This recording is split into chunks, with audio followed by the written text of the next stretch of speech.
Hey there, I'm Ornella Hernandez, and I'm at the Future Blockchain Summit. It's day one, and joining me here we have Hazel, who's the head of investments at AELF. How are you today? I'm good. So how's it going so far at the expo?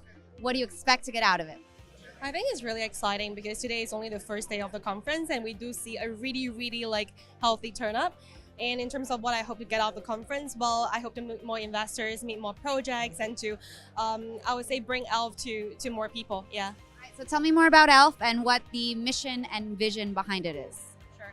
So ELF is a layer 1 blockchain. We're headquartered in Singapore.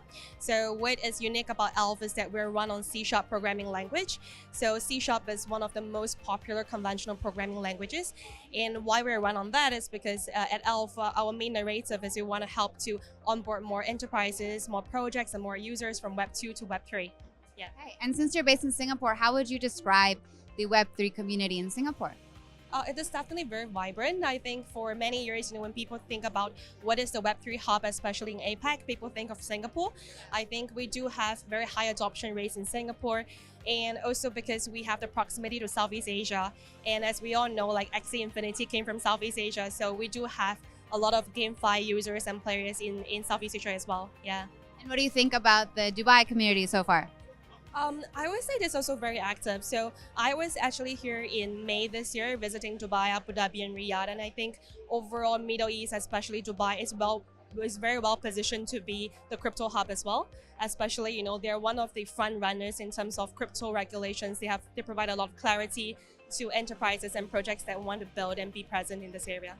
Yeah, for sure. And so since we are at the Future Blockchain Summit, how do you envision the future of blockchain looking like? What kind of world would you like to live in where we use blockchain? I would say going forward, I think ideally, we want blockchain to evolve into the stage where it is like the underlying technology behind everything we do. So when people think about Web3, when they think about crypto, they're not thinking about a small subset of users, but in fact, like everyone is using it, regardless of whether they know of it or not. Yeah. And so what role would ELF play in this world? I think for ELF is, we are here to help educate more projects and to bring them from Web 2 to Web 3. So for instance, right now, one of the verticals we're working the most closely on is gaming, because we do see that there are a huge user base in traditional video gaming. And for very long, people are trying to think of how do we move these users from Web 2 to Web 3.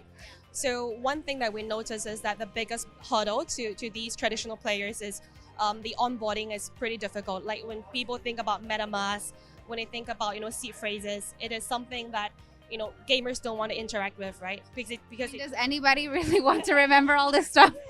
No one essentially. So what we do is we have incubated Portkey, which is a social recovery wallet. So what it means is that you don't have to know like what is crypto, what is NFTs. You can do a normal login with like Google or Apple ID, and instantly a wallet is created for you.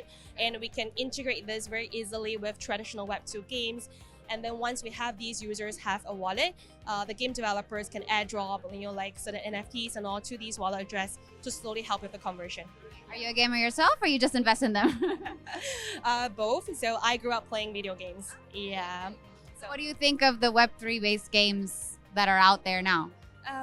I think we do see a lot of improvements. So initially, when we start off with Web3 gaming, pretty much they just repackaged DeFi in a way, where it's not so much about playability, but more about earning potential. But now we do see that there are a lot more games that actually have entertainment value, not just more fun, right? Yeah, essentially, yes. Yeah. All right. Well, thank you so much for your time today. Yeah, thank you.